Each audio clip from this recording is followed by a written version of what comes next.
समस्त को स्वागत एवं अभिनंदन। चलतु आज आम दशम श्रेणी साहित्य बहीर ओडिया ग्रामर जो रही वाक्य विचार ताको आम सर्ट टाइम रे रिविजन करदे। तो आम जाचु वाक्य कहले कौन, जमीक प्रथम आमर एठारे लिखाई जे कही जानिले कथा सुंदर बांधी जानिले मथा सुंदर।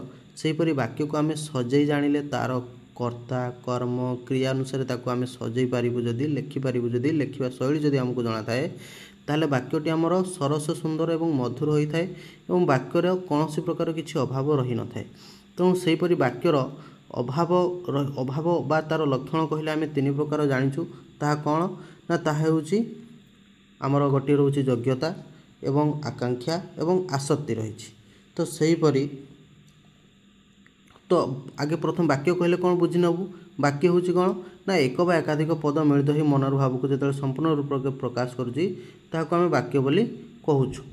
अर्थात आम बुझीपारचु जे आमर केते गुड़े पद जो आम मिलित होगी आमर मनर भाव जो आम जहाँ कहूँ आमर मनर भावना ताकू जो आम संपूर्ण रूप से प्रकाश करूँ ताकू वाक्य बोली कहुँ।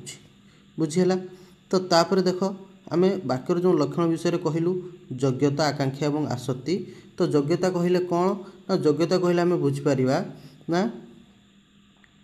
वाक्य व्यवहार कराउथवा पदगुड़िकर पारस्परिक संबंध को योग्यता कहुए। अर्थात वाक्य जो आम जो व्यवहार कर पदगुड़ी ता भितर ता मध्य संबंध रहिबा निहांती आवश्यक। आउ जो पदगुड़िक आम व्यवहार करूँ ता मध्य जदि संबंध किसी रहिबो नाही ताहले सेथिरे योग्यतार अभाव रही बोली कहि परिबा। केमती ना जेमती कि हमर बाळकोटी उडुची एठारे उडु अछि सहित बाळकोटीर जो बाळकोटी पद एवं उडु अछि पद ए दुईटी पदर कौनसी संबंध नाही। अर्थात बाळकोटी मध्ये उड़ी पारिबो नाही, तार योग्यता नाही।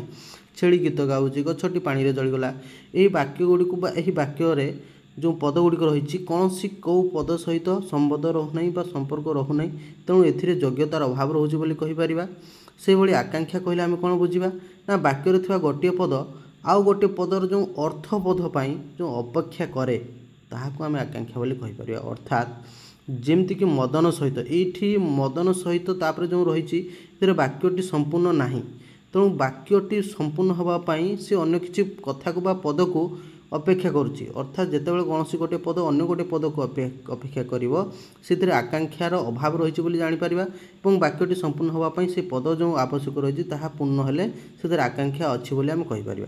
से भाई आसक्ति कहले कौन बुझा ना आसक्तिर अर्थ जदि आम नवा ना सी हूँ सौंदर्य मान। अर्थात ना कहा परे केउ पद रहिबो एवं ता द्वारा वाक्यटी आमर स्पष्ट भाव प्रकाश करहब बुझी हम ताको आम आसक्ति बोली कहवा। एवं आसक्ति को मध्य पद विन्यास बोली मध्य कहुच्छी। से भली देखा आम कौन ना वाक्यांश। वाक्यांश कौन ना वाक्य जो बुझा पड़ुवा जो निर्दिष्ट अंश को बा निर्दिष्ट केतोटी जो पद संगति रही ताको आम वाक्यांश बोली कहीपर। तुम सब जाच केवल खाली जस्ट रिविजन पाई किसी समय जस्ट से रिकल कराऊँगी।